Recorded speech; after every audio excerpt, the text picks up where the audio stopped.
Well, hello there, you faithful few, and welcome back to DMS Adventures, where when we're on a hike, we want a good mic. So I wanted to make this video for a little while now because when I went looking for information on microphones to use while out on trail, I couldn't find anything. Now that's probably because there isn't really a huge demand for it, but low demand and the possibility of very few views has never stopped me from making a video before.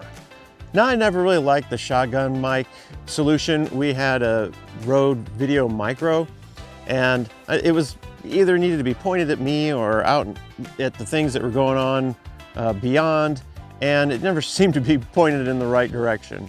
So what I ended up getting was a 2-receiver unit called the Saramonic Blink 500 system.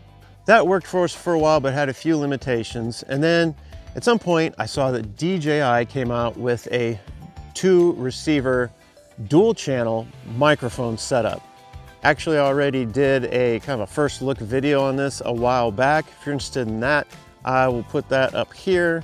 So what I wanted to do with this video was just explain why I think the DJI mic system is one of the best options for having good audio while out hiking in the backcountry. This is a relatively old system. In fact, they've already come out with the DJI Mic 2 system. But as it turns out, some of the cons or the flaws, I think, that are with the DJI Mic system apply to both the original version and the upgrade version. So stay tuned for those. But first up, I want to talk about what's great about the system. Now, this is my usual setup when out on trail. Yes, it is a beast to carry, but as of right now, it seems to be the most reliable for me. This is the Hohem iSteady M6 gimbal, which has always worked really good for me. It does a lot of cool things that you don't need the app for, so that's great. I need to do a review on that. Now, there are a ton of great videos out there with all the ins and outs of how the DJI mic system works. I'd recommend checking those out if you want details as to the menu system and all of the bells and whistles. I'm primarily going to talk about what works for us while we're hiking. So right up here is the DJI receiver. Now, this is great because it shows your levels of the transmitters so that you know whether you're getting audio out of both of them or not, and how high the levels are. This is also where you can access things like volume, mute the transmitters, do a bunch of things through this touchscreen interface. Then, although this has 2 transmitters just like my Saramonic Blink system has, the difference is the Saramonic Blink system was both of those transmitters went to 1 channel. Here with the DJI Mic, you have 1 channel on this transmitter and another channel on that transmitter. So transmitter number 1 normally has my lav plugged into it, goes into my pocket, and the lav runs up to here so that you always get clean audio from me vlogging in channel 1. Then channel 2 is attached here to a cold shoe on the tripod. This one I have really cranked up to be able to catch all the audio happening out and about in the forest, kind of like that super loud bird whistling at me right now that you probably can't hear because I'm only on my lav mic. But if I had this hooked up, you'd hear it loud and clear.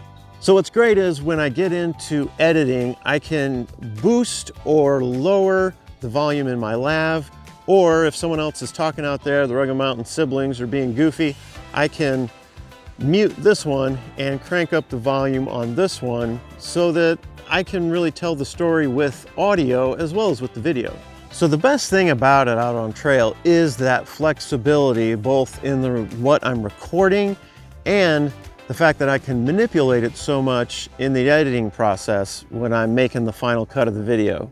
Another great pro to the system is that each one of these transmitters and the receiver have their own USB-C connector. So although this system has a great little charging box where all 3 of these fit and will charge up, I typically don't take that with me out on trail. So the fact that I can recharge each one of these individually with a USB connector that actually has 4 USB-C plugs coming out of one USB-A, I can charge this this, and this, and even have room to charge one more thing like the gimbal. So generally speaking, I love the system. It is fantastic. It does everything that we need it to do. Generally, it's reliable. I will get into some issues I had in the cons section of this video, but overall, I've been able to mitigate those problems to where I don't need to worry about it, and I have reliable audio to give to ye faithful few. Now, I've considered upgrading to the DJI Mic 2. However, when I started looking at the initial reviews of that product, I realized that they did not fix the cons that I have with the first run of this product. Now, how dare they not consult with me about what they needed to improve? So first up, these things are all run by battery, so obviously they're going to run out over time. I believe these run for about 5 hours each, and then this is 5 or 6 hours. It does not get power from the phone, which I find a little irritating. It seems like since this is all plugged in, it should be keeping charged up by the phone, which is what the ceremonic blink system did. So consequently, over the course of a long hiking day of 10 grueling miles, if I just left these on the entire time, they would run out. So what happens is I need to turn them off and on when I'm not using them.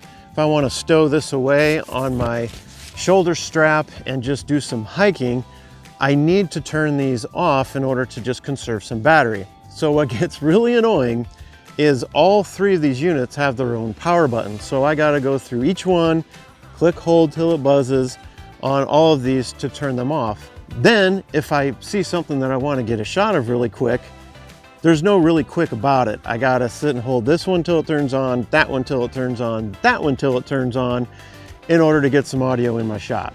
So since these are all Bluetooth linked anyway, it seems to me that you should be able to send a power signal to say, hey, power up the transmitters when you power up the receiver. Make it happen, DJI.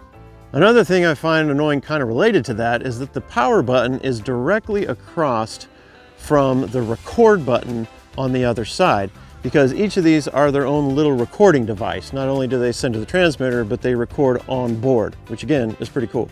So if you want to run that the entire time, you can have backup recording on this. However, I found that the levels on this are really low and very much need to be cranked up, almost to the point where it washes it out. Anyway, that's another issue. So when you go to turn these on and off, you have to be pushing on the other side in order to push the button. Well, what happens is I end up pushing the record button over here all the time, and it starts recording sometimes without my knowledge. So I mean, really all they need to do is just split these up so that when you're pressing from the opposing side, there's no button directly across from it. Make it happen, DJI. So the last con is sometimes almost a deal breaker, because when I have had issues, it's normally because of this. Their lav connection right here is not lockable like I believe it is on the Rode version of this 2 transmitter setup.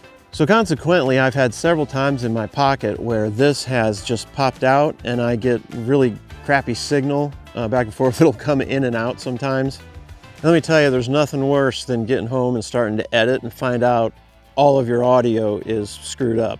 Luckily, I usually kind of have a backup with this one, but it's usually better if it's, turned towards me. It gets a little better. This is omnidirectional, but ultimately it's better if it's turned toward me.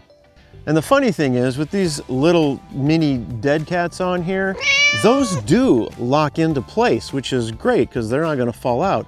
Why they didn't put a lockable lav over here, I don't know. Fix it, DJI. So my workaround for not having a lockable lav is I just take the wire as it comes out and stick it underneath this clip here, and then I have a little Velcro strap that I wrap around this in order to make sure that that plug always stays in the transmitter. It's cumbersome, it's a little bulky, but it's been working for me. So that's about it, ye faithful few. Just wanted to make a quick video about how this works for us out on trail, and maybe to help anybody else out there looking for something to use while out there. Maybe with the fact that the Mic 2 came out, maybe this one is a little bit cheaper now, because that was one of the cons, was it's kind of an expensive system. But I've been super happy with the results, notwithstanding the things that I've already pointed out. But overall, I've been very happy with the system and how it works for us out on trail. I hope all of you faithful few have enjoyed the audio and that it's been, you know, at least passable, if not good. Because man, there's few things worse in a video than terrible audio. Well, that's about it, you faithful few. If you have any questions about the DJI Mic system and how it works out on trail, just leave a comment down below and be happy to give you an answer. I want to thank y'all so much for watching, and you all have a great day.